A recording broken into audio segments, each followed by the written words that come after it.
चित्स्वभावाय भावाय सर्वभावान्तरच्छिदे सर्वभावान्तरच्छिदे सर्वभावान्तरच्छिदे।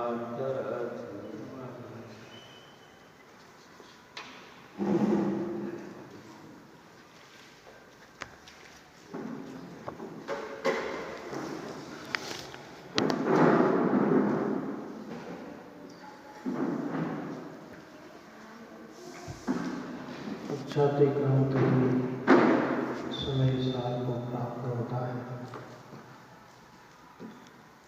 यहाँ तक पक्ष है अर्थात विकल्प है, जो विकल्प में ही संतुष्ट हो जाता है तो आत्मानुभूति से वंचित रहेगा अर्थात शुद्धात्म तत्व को परिणति में उपलब्ध कर पाता नहीं है। इसलिए जिनागम में दो नयों से दो प्रकार का कथन आत्मा के संबंध में किया है। उससे यथायोग्य आत्मा के स्वरूप को समझकर उनका भी विकल्प तोड़कर चित्त सामान्य का अनुभव करके पक्षातिक्रांत होते हुए समय सार को प्राप्त होता है। और जो पक्ष का ही विकल्प ही करता है वह राग रूप ही परिणमित होता है। कल अपनी चर्चा मूड की रागी की चर्चा चली थी, वहीं बदलकर देश रूप की बात करते हैं। जैसे राग की चर्चा की ऐसे ही देश की चर्चा है। प्लस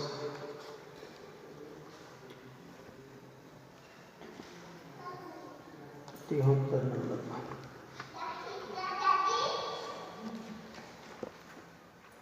एक कहे ना दुष्ट दूसरा कहे दुष्ट है किंतु यह तो उभयो का पक्षपात है। पक्षपात से रहित तत्ववेदी जो जन है उनको तो यह जीव सदा चैतन्य रूप है। एक कहे ना दुष्ट दूसरा कहे दुष्ट है। एक कहता है एक नहीं कहता है कि जीव देशी नहीं है। एक नहीं कहता है कि जीव देशी है। किंतु यह तो वही नयों का पक्षपात है। किंतु यह तो दोनों नयों के विकल्प है।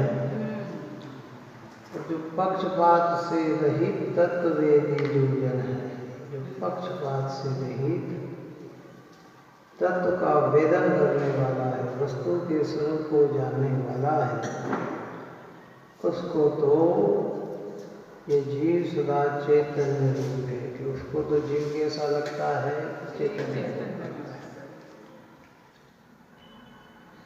एक कहता है ऐसा है, एक कहता है ऐसा है। आरंभिक भूमिका में नयों के कथन को समझना भी अति आवश्यक है। समझकर विकल्प में ही रहना आवश्यक नहीं है। जिनको विकल्प ही नहीं आते हैं उन्हें तो निर्विकल्प की अनुभूति होती ही नहीं है। पर ऐसे विकल्पों में ही उलझ जाते हैं, उनके भी आत्मा की अनुभूति होती नहीं। प्रारंभिक भूमिका में विकल्प में आना, स्वभाव का अवलंबन लेकर विकल्प को भी तोड़ना। ये एक मतलब प्रश्न ये है कि विकल्प तो करते हैं बाद में निर्विकल्प की तरफ कैसे दौड़ा जाए? ये हमेशा फिर विकल्प भी आ जाते हैं। अब वो आपके हाथ का विषय नहीं है। विकल्प से निर्विकल्प होना वो अपने दृष्टि और ज्ञान का विषय है, काय का विषय है। दृष्टि और ज्ञान का विषय आ गए कि प्रारंभिक भूमिका जिनवाणी ज्ञान करा रही है। जिनवाणी तो ये कह रही कि विकल्प तोड़ना चाहिए, और विकल्प तोड़ना चाहिए ये भी विकल्प है।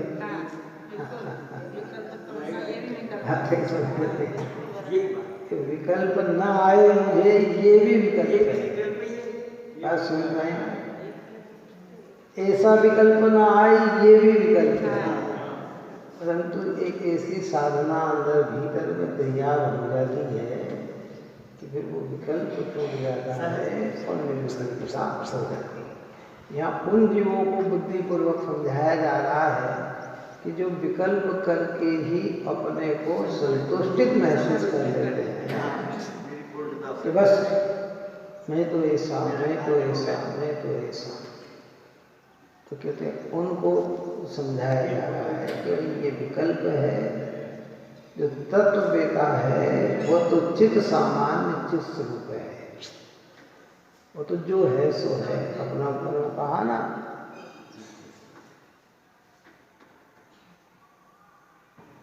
चरित्र दर्शन ज्ञान भी व्यवहार कहते ज्ञान के। चरित्र नहीं, दर्शन नहीं ज्ञान ज्ञान है शुद्ध है। फिर कहते जो है सो है, बस वो जो है सो है की अनुभूति है, वो ही वास्तविक मोक्ष मार्ग है। पर उसके पूर्व में ऐसे विकल्प आएंगे। प्रश्न क्या हुआ कि इन विकल्पों तक तो हम कई बार पहुंच गए और विकल्प में ही संतुष्टि तो हो गए, आगे नहीं बढ़ सकते।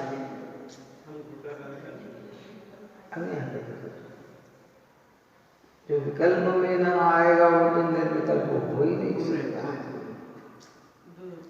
कैसे आएगा बताओ, कैसे? तो जिसको ये विकल्प नहीं आता कि मैं जीव हूँ, मैं चैतन्य हूँ, मैं शुद्ध हूँ, मैं बुद्ध हूँ, मैं अखंड हूँ, नित्य हूँ, तो उसे आत्मा की अनुभूति कैसे होगी? संभव है। तो विकल्प है, और रुक जाना ये लाभकारी नहीं। और विकल्प आना भी भूमिका के अनुसार है। दो प्रकार की प्रक्रिया हो जाती है। एक तो आगम के अभ्यास से जानकारी मिल जाती है कि ये विकल्प है, ये धर्म नहीं है, वो तो जीव आगे बढ़ जाता है। और जो उस विकल्प को ही निर्विकल्प मान लेता है, उसी को धर्म मान लेता है, वो वही का वही ले जाता है।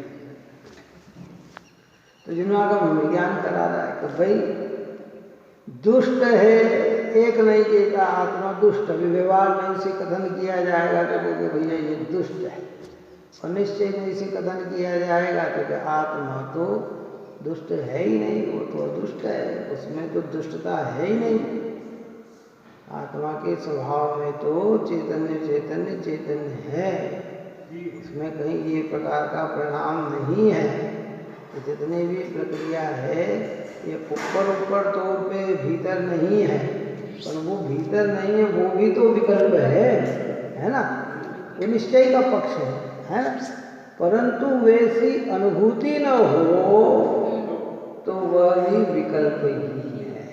और जो ऐसा नहीं है, देखो ये भाव सब हमारे अपूर्व नहीं है। कौन से? ये भाव पहले भी कई बार पर्याय में आए हैं, लेकिन अनुभूति होती है वो अपूर्व होती है। सम्यक तो होता है, वो कैसा होता है?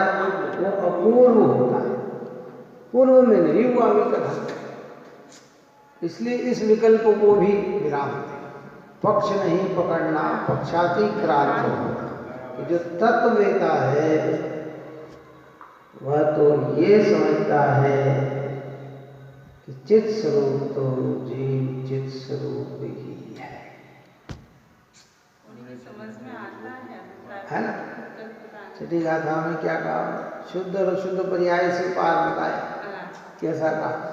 एक कहता है तो कहते नहीं, अप्रमत्त प्रमत्त नहीं, जो एक व्याय का भाव है, इस रीति शुद्ध कहाय कर जो ज्ञात कर दो वही है, वही है, वही है, वही है।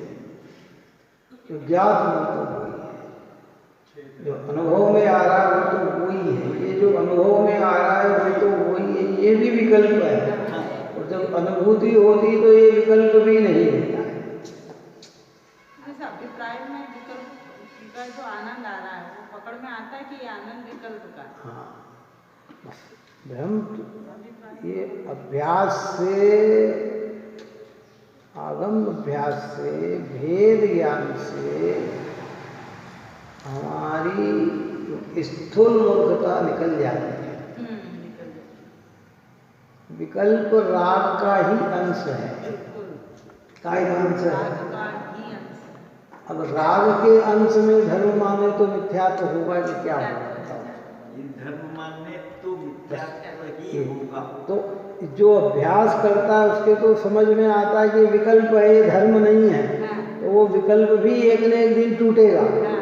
और जिसको ये विकल्प ही धर्म भाषित हो गया तो अभिप्राय ही उसका क्या हो गया? मिथ्या हो गया। परम पारणामिक जो अंदर बैठा है, हाँ। जो एक उसको सब तरफ से जाने क्या शब्दों से उसको परिभाषित किया गया, हाँ। तो पर्याय पूर्ण रूप से उसमें समर्पित हो जाए। बस वो समर्पित होकर उसका और उसका विकल्प भी खत्म हो जाए।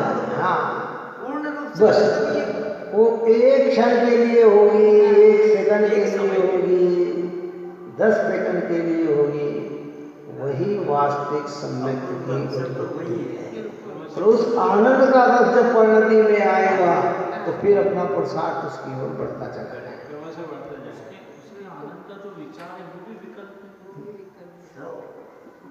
वो जो आनंद होगा वो तो निर्विकल्प, और आनंद का जो विचार आया वो विकल्प।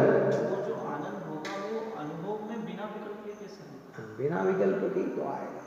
विकल्प आए तो फिर वो निर्विकल्प आनंद कहाँ होगा? विकल्प तो राग की दशा है।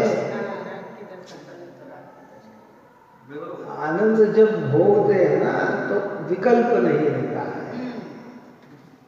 आनंद के बाद जब विकल्प में आते हैं तो मैंने कैसा आनंद भोगा था, मुझे कैसा आनंद आया था, वो व्यक्त किया जाता है। नाटक समय साहब, हाँ, आपने तो भूल गया था कि आपको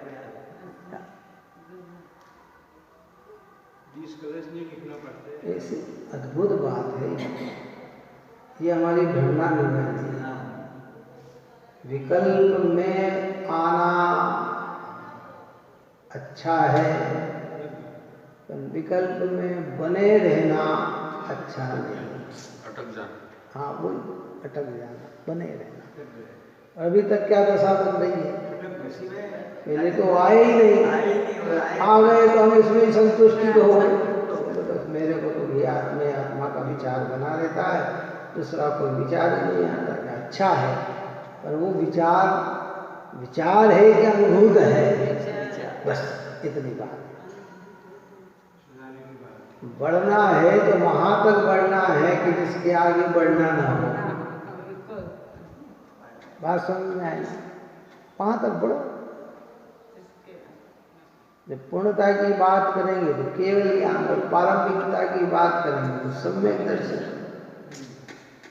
अब सम्यक दर्शन में जो पर्याय परिणाम होते हैं ना, कैसे प्रमोद, मैत्री, कारुण्य, माध्यस्थ, संवेद, निर्वेद, अनुकंपा, आस्तिक, भक्ति, निंदा, ग्रहा, वासन, इन परिणामों में कितनी कषाय की मंदता है ना? इस सम्यक के प्राप्त होने के बाद भी ये बनते हैं, और सम्यक प्रयुक्त होने के पूर्व में भी ये परिणाम मिलते हैं, लेकिन अज्ञानी को ये परिणाम और उपयोग में भिन्नता भाषित न होकर वो परिणाम में ही मस्त हो जाता है, और ज्ञानी इससे भी भिन्न अपने को, अपने स्वरूप को समझते हैं। बस इतना अंतर है।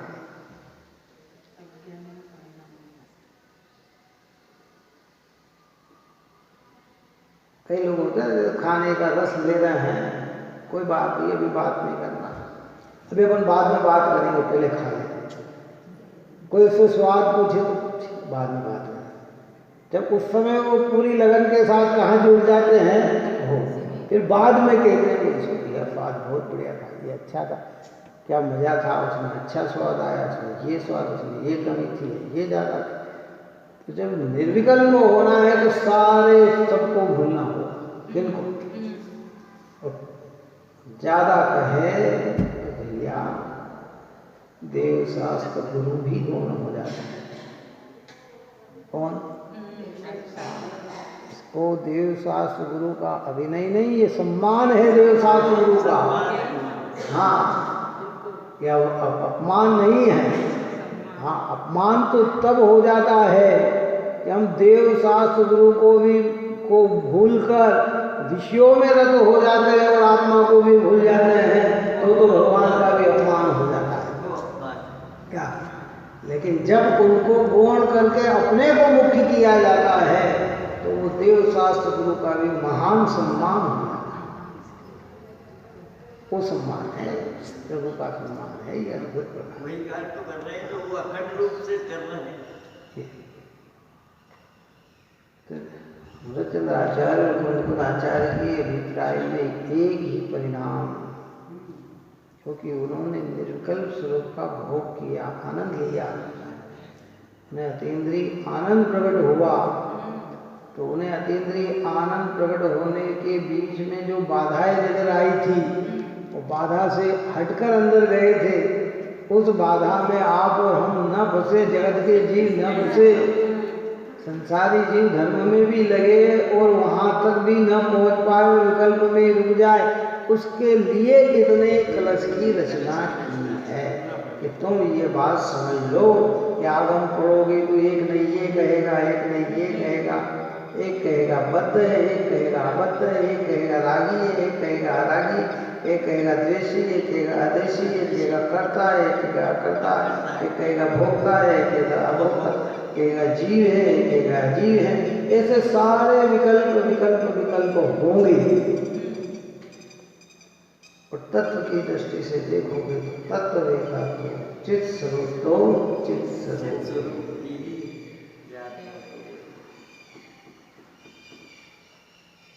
दो प्रक्रिया में दो चीज की दृष्टि क्या।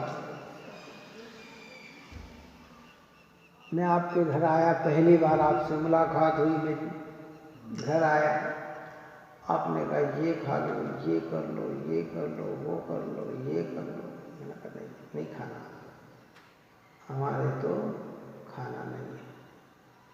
तो आपने मुझे कैसा माना, कैसा माना? मेरे बारे में अगर किसी को कहेंगे तो कैसा कहेंगे बताओ? बड़े त्यागी हैं, सब नियम वाले हैं, संयम वाले हैं, क्या है? और एक ने मुझे भोग करते हुए देखा, खाते पीते देखा, तो वो मेरे बारे में क्या कहेगा बताओ? बोलो क्या कहेगा?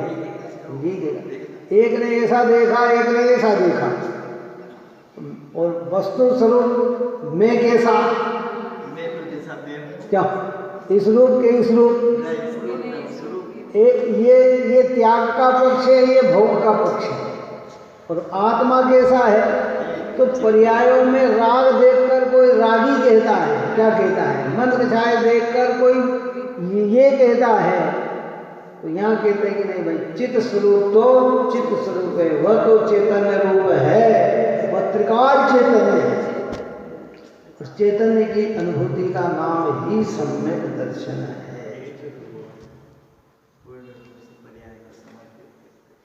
इसमें वहाँ पर अभी हमारे ज्ञान का विषय इतना नहीं बन पा रहा है जो आचार्यों का बना हुआ है।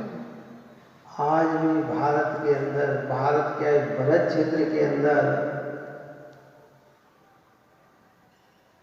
99 जीव इन विकल्पों में ही उलझे पड़े हुए हैं।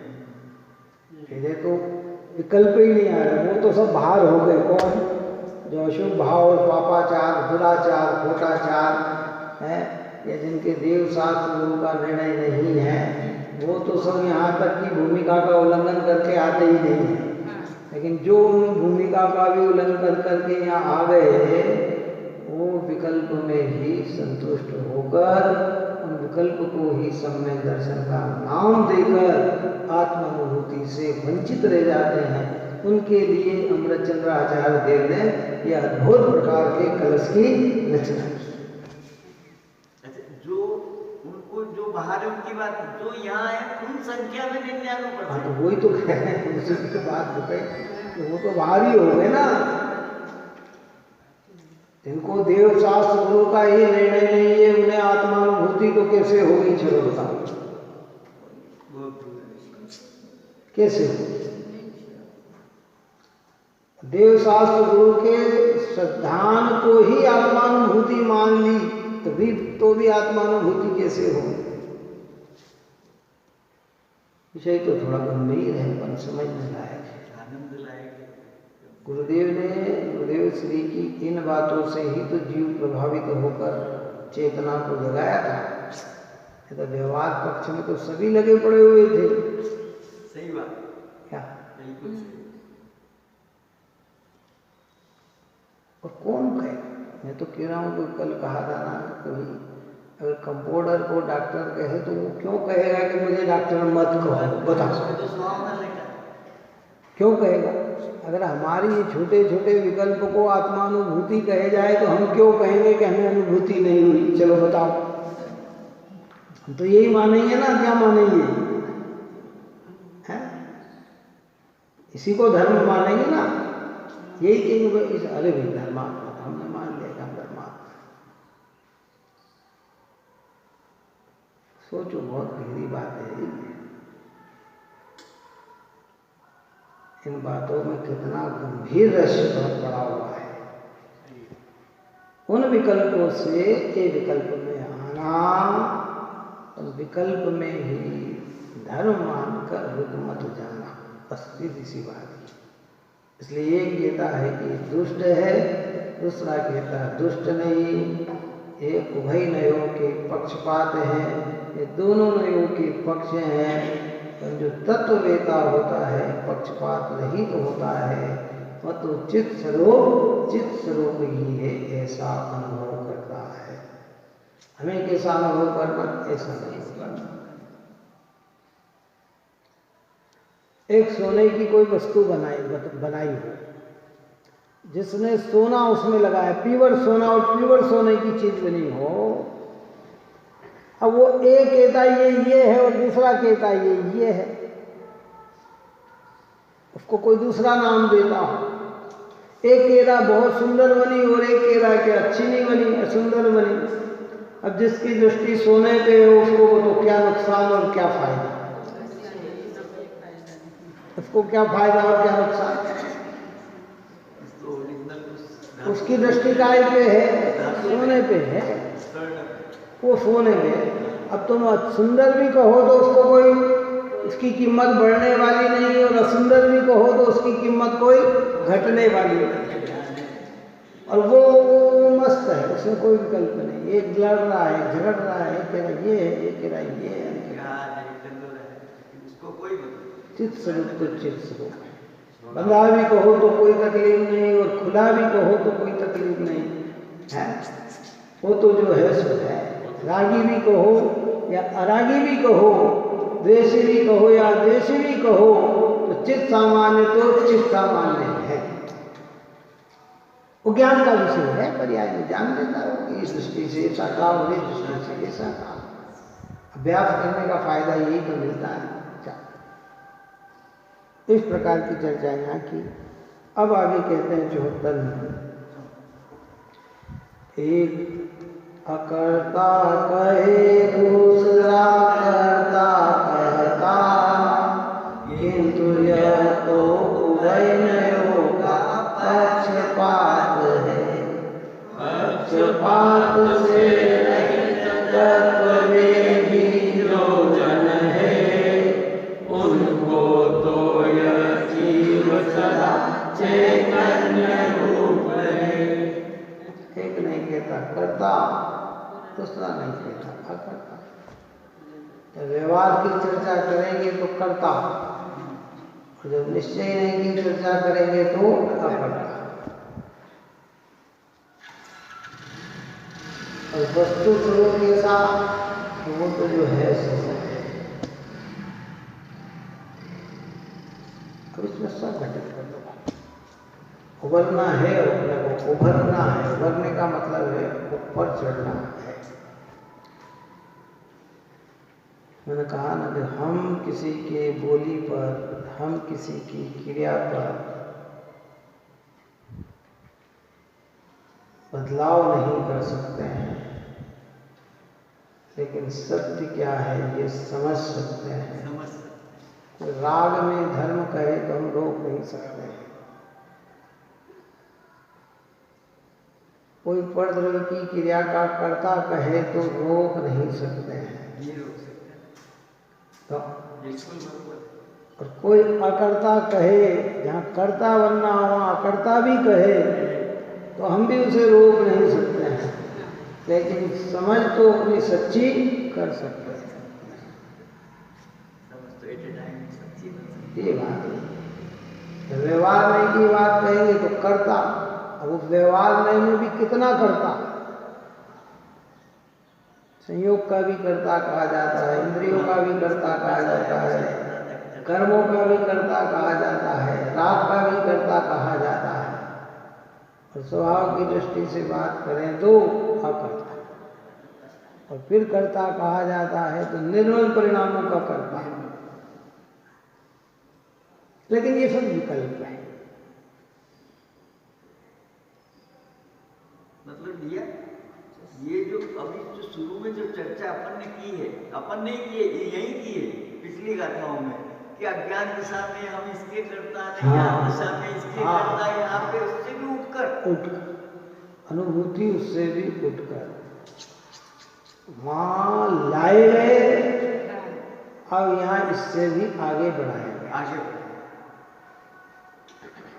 वो भी गलत नहीं, वो यथेष्ट है। व्यवहार नहीं व्यवहार की अपेक्षा सत्य है, निश्चय नहीं निश्चय की अपेक्षा सत्य। लेकिन हमको विकल्प हो रहे ना, तो हमें तो विकल्पातीत होना है। यद्यपि ज्ञानी जानते हैं कि ये भूमिका में सर्वथा विकल्प से रहित नहीं हो सकता, पर विकल्प को ही एक धर्म मानता है और एक विकल्प को धर्म नहीं मानता है। ऐसी अंदर में अभिप्राय में आस्था तैयार हो जाती है। सोचो आप, कई लोग कहते हैं हमें आत्मा अनुभव आ जाता, आ गई। हम जब ध्यान करने बैठते हैं ऐसी आत्मा, हमारा मन 1 घंटे आत्म ध्यान में लग गया, आधे घंटे तक हमारा ध्यान हो गया। चले भाई, मुनिराज भी आज के समय में आधे घंटे ध्यान में एकाग्र नहीं हो सके, तो गृहस्थ जीवन में आधे घंटे ध्यान में एकाग्र हो जाए, ये ताकत तेरी कहाँ से आ गई? संस्थान में परिवर्तन आ जाएगा। आधे घंटे के ध्यान में तो श्रेणी हो जाता है। ये उसका ध्यान में पंच परमेष्टि का ध्यान, आत्म संबंधी विचार, आत्मा का विकल्प, मैं ऐसा मेरे अंदर ये ज्ञान गुण है, ज्ञान गुण के ये कार्य, मेरे अंदर दर्शन गुण है, दर्शन के ये कार्य, मेरे अंदर चारित्र गुण है, चारित्र गुण के ये कार्य। इनमें मन लगा, वो कहीं विषयों में मन नहीं गया, परिवार में नहीं गया, धन रुपया पैसे में नहीं गया, यहाँ तक कि शरीर में भी नहीं गया।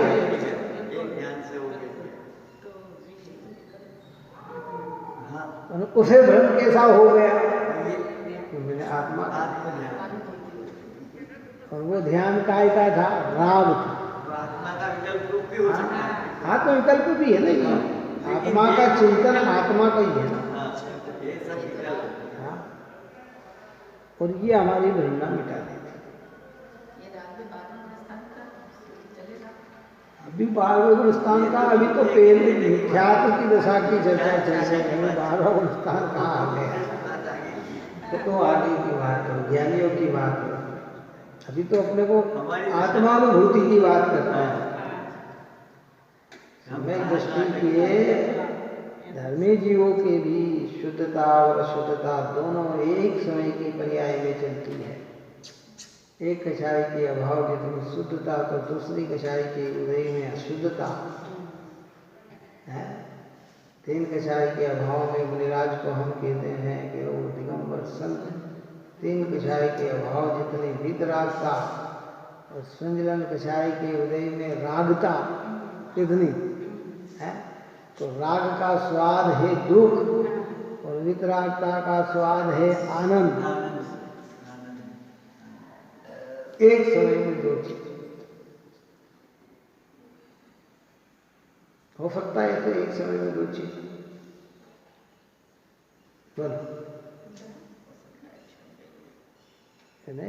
एक में 2 कार्य हो सकते हैं कि नहीं हो सकते? यदि ये है तो ये कैसे? समझो इस बात, ये तो बात है।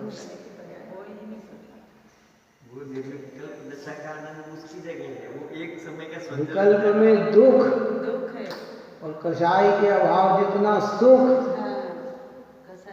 और एक साथ होता है। बुद्धि बस पर वो संतुलन का बस। अब मुख्यतः अपन संजलन की करते हैं, इसलिए दुख तो स्वभाव की दृष्टि से देखें।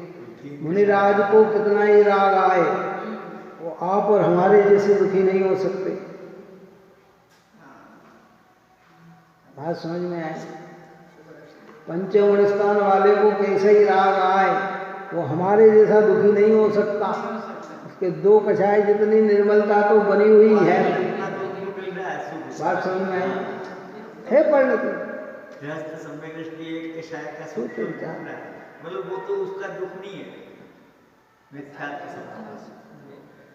घर में सब सामान पड़ा हो, खाने पीने का रहने का सारा सामान हमारे यहाँ है, यथा योग्य है। फिर भी कमाने की भावना है।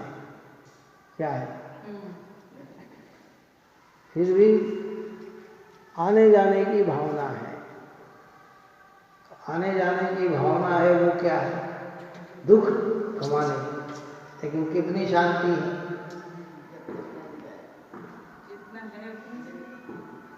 दृष्टांत समझ में आ रहा है कि नहीं? सब प्रकार की घर में व्यवस्था हो, पानी, भोजन, पानी, सोना, तब सब है आप और हमारे लिए। और हमें कमाने का या जाने का या कहीं कार्य करने की, तो वो कार्य करने की भावना में तो दुख, लेकिन मन में एक संतोष है कि नहीं? बोलो, संतोष है कि नहीं? जिस समय कमाने जा रहे हैं उस समय भी संतोष है कि नहीं? है कि नहीं संतोष? वो संतोष व्यक्त नहीं है, लेकिन भीतर में है। कितना? बाहर में तो दिखेगी आकुलता, और भीतर में क्या है? अगर वो गया और मान लो कमा नहीं पाया हो तो भी उसको कैसा है? ऐसे कह रहे हैं, जितना कषाय का लेवल मिटा उतना तो शांत है, उतना तो सुख है, और जितनी पर्याय में रागता है उतना दुख है। उनका अलग अलग समय नहीं है, एक ही समय में, एक ही समय, एक साथ। इसलिए अपन ने ऊपर में आगे भी चलेगी और पहले भी चर्चा की तो ज्ञानी के एक ही समय में 2 धारा चलती है। एक कर्म धारा चलती है और एक ज्ञान धारा चलती है। राग धारा चलती है और एक ज्ञान धारा चलती है। जो राग की धारा है वो आकुलता देती है, और जो ज्ञान की धारा है वो शांति देती है।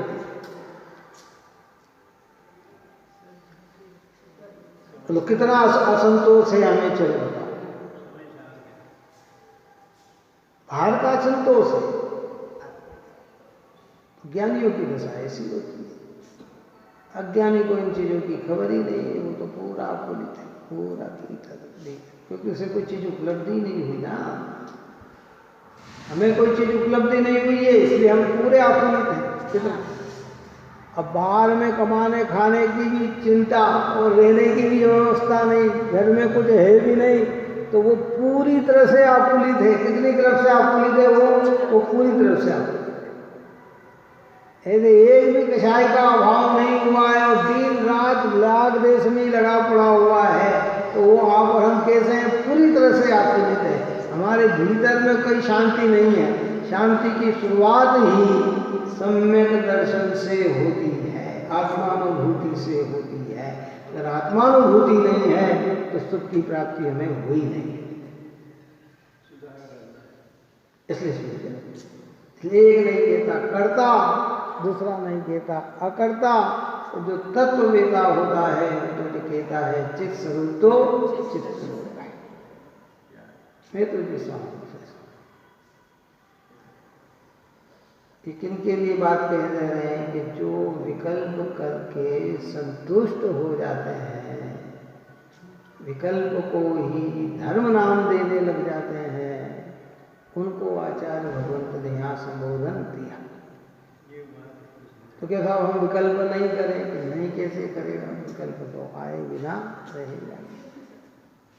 जिनको विकल्प ही नहीं आए उनकी भूमिका ही तैयार नहीं होती है। क्यों?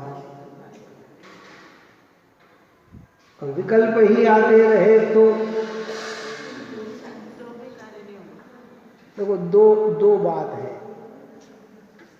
देखो मैं तो दृष्टांत बनाता हूँ क्या बन जाते हैं। खेती में अगर पानी ना गिरे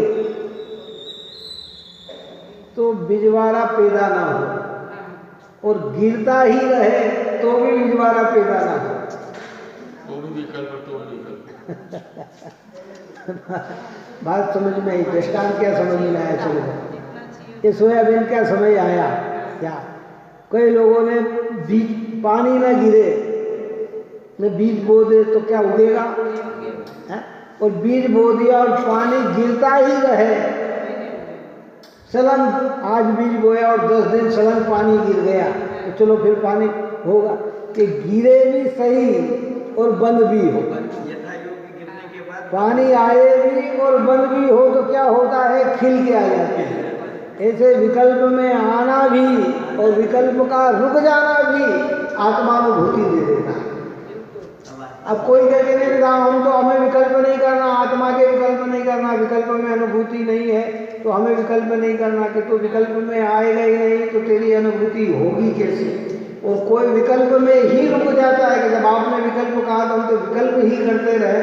मैं शुद्ध हूँ, बुद्ध हूँ, एक हूँ, अखंड हूँ, नित्य हूँ, शाश्वत हूँ, मैं अकर्ता हूँ, मैं अभोक्ता हूँ, मैं ऐसा हूँ कि इन विकल्पों में ही उलझा रहे तो भी वस्तु स्वरूप की प्राप्ति होने वाली नहीं। आवश्यक भी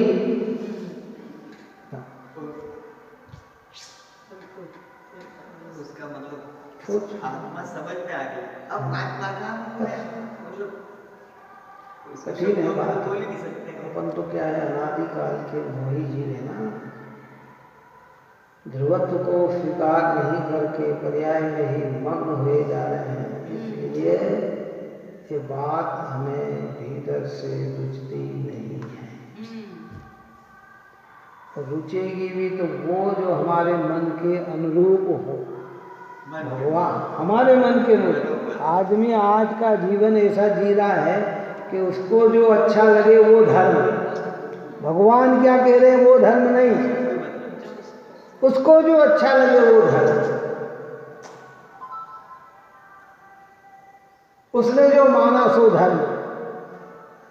भगवान कह रहे वो तो वो भाग्यशाली जीव होता है जो भगवान की वाणी को, निर्ग्रंथों की वाणी को अपने सिरोधर लेकर चलता है कि धन्य है ये जिनेंद्र भगवान और धन्य है ये जिनवाणी माता निर्ग्रंथों की वाणी जो हमें मूल वस्तु स्वरूप को बताती है। नहीं तो हर व्यक्ति अपने मन, किसी ने कहा ये धर्म है, उसने कहा यह है, तो वो अपने, तो फिर ऊपर से कह देता है, क्या कहता है कि सुनो सबकी करो मन की। यहाँ कहते हैं भाई तुम बुद्धिपूर्वक उनकी सुनो जिन्होंने उस वैभव को प्राप्त किया है। आचार्य ने, उपाध्याय भगवान, साधु कुंद कुंद आचार्य देव है, निर्विकल्प का वेदन करके निर्विकल्प स्वरूप को बतलाया है। विकल्पों में आकर निर्विकल्प स्वरूप समझाया है। इसलिए लिखा कि शुभ राग में जल जल कर लिखी है अरे भक्तियों है। ऐसे शुभ राग में आकर इस पवित्र जिनवाणी माता को लिखी है। शुभ राग में आकर लिखी है, पर शुभ राग में अटकने के लिए नहीं लिखी है। बस इतना विचार हो बनना चाहिए। और जब इतना विचार बनता है तो सहजता से मार्ग मिलता है। इसलिए एक नहीं कहता है करता है, दूसरा नहीं कहता है अकर्ता है। ये दोनों नयों के दो पक्ष हैं। जो तत्ववेता होते हैं और तो चित्त स्वरूप चित्त। इसलिए हमें प्रयत्न का करना चाहिए, उस चित्त स्वरूप की अनुभूति का करना चाहिए। आएंगे विकल्प, कोई बात नहीं। अब ज्ञान में आ गया कि ये विकल्प जब तक अनुभूति न हो ये विकल्प नकली को असली न माने, बस सीधी सी बात। असली की पहचान कर लेंगे तो नकली को असली न मानेंगे, और असली की पहचान नहीं हुई तो नकली को ही असली मान लेंगे। क्या होता है? ऐसा नहीं होता। यही तो हो रहा है। आज से 25 साल पुरानी बात है, 30 साल, जब ये आर्टिफिशियल नया नया चला था। कौन से आर्टिफिशियल जो आते हैं ना, जो बिल्कुल सोने जैसे दिखते हैं, ऐसे गहने जैसे आते हैं। और उस समय छोटे छोटे गांव में या अन्य जगह इसकी जानकारी नहीं थी कि ये सोना है, ये सोना नहीं है। वो तो उसे क्या मानते थे, सोना। तो कई लोग ठगा गए। कौन ठगा गए? ये अगर मान लो सोने के भाव में नहीं बेचा तो जो चीज 100 रुपए की या 200 रुपए की थी वो उस समय में भी 500 रुपए में बिक गई। कितने में बिक गई? उस समय तो 100 रुपए भी भाव भी नहीं होगा उसका, लेकिन क्या करें। और जिनने कसौटी पे कस लिया, फिर वो ठगाए कि नहीं ठगाए, कि वो नहीं ठगाए। ऐसे जब तक हमें ज्ञान नहीं है तो ये सारे विकल्प भी हमें आत्मानुभूति जैसे लगते हैं। अभी जिनागम के लक्ष्य से हमें ज्ञान हुआ तो हमें ये तो पता लगेगा कि नहीं ये विकल्प है। विकल्प में आत्मानुभूति नहीं है। आत्मानुभूति पुरुषों को विकल्प भी आते हैं, और वे विकल्प को राग मानकर अपने स्वरूप का अनुभव करने का पुरुषार्थ करते हैं और करते हैं। जितना जितना आत्मानुभव करते हैं उतना उतना मुक्ति के मार्ग पर आगे बढ़ते हैं। और जहाँ आत्मा का अनुभव नहीं है वहाँ मुक्ति के मार्ग की शुरुआत भी नहीं। ऐसी पवित्र बात जिनवाणी माता हमें बताती है। आप परम श्री जी उत्कृष्ट भाव से युक्त होकर अपने परिणाम को निर्मल बनाए। यही मंगल मांग। सहजानंदे शुद्ध स्वरूपी अविनाशी आत्म स्वरूप। सहजानंदे शुद्ध स्वरूपी अविनाशी आत्म स्वरूप। सहजानंदे शुद्ध स्वरूपी अविनाशी आत्म स्वरूप। निज में बताई यह अनंत उपकार है, उसके लिए दिनवाणी माँ को वंदना शतबार है, वंदना शतबार।